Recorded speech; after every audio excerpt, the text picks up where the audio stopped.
So special. Kwintas na palaging suot ni Kimi. Bigay nga ba ni Paulo?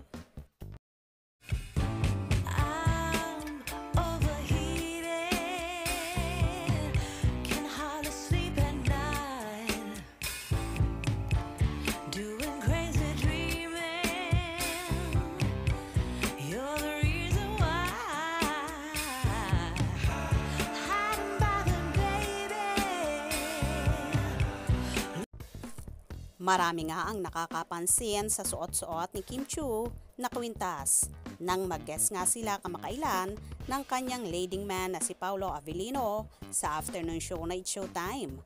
Habang naglalakad ang Kim Pao palabas ng stage kung saan magkahawak kamay pa sila. Kitang-kita naman sa dibdib ng dalaga ang kwintas na parabang susi ang style at ito'y hinihinala ngang galing sa aktor na si Paulo. Na para bang sinasabi ni Paulo kay Kim na isusi mo na ako dyan sa puso mo. Natuwa nga ang Kim Pao fandom dahil sa nakita nilang ito. Kapansin-pansin din na malimit silang nagpapalitan ng regalo kung saan si Kim nung nagpunta sa Singapore para manood ng Eras Tour ni Taylor Swift ay pinasalubungan niya ng t-shirt si Paulo. Kung saan pareho sila ng design at tanging ang pagkakaiba lang ay ang kulay. Kay Kimi ay white, samantalang kay Paulo naman ay black. Kamakailan din ay may bagong stuffed toy na ipinakita si Kim, kung saan naroon sa loob ng kanyang sasakyan. At hinihinala rin nila na bigay din daw ito ni Paulo sa dalaga. Kaya gano'n na lang kung ihag at yakapin ni Chinita Princess ang nasabing laruan na yon. Dahil nga daw galing ito sa aktor.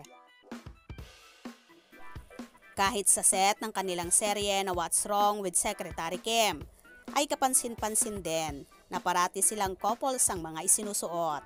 Kamakailan din noong naglalakad sina Kim at Paulo. Sinabi pa ng ilang fanay na ang suot daw ni Kim na t-shirt ay kay Paulo daw yon. Bukod sa malaki ito na hindi naman kasi nagsusuot si Chinita Princess ng ganito dati. But now, game na siya sa pagsusuot ng mga loose or maluluwag na alam naman nating lahat na ang mahilig dyan ay si Paulo. Sa ganitong mga attire na napakasimple at gusto ng aktor ay very comfortable siya. O di ba ang sweet nila? Kaya magtataka pa ba kayo kung in the future ay magiging magjowa na sila?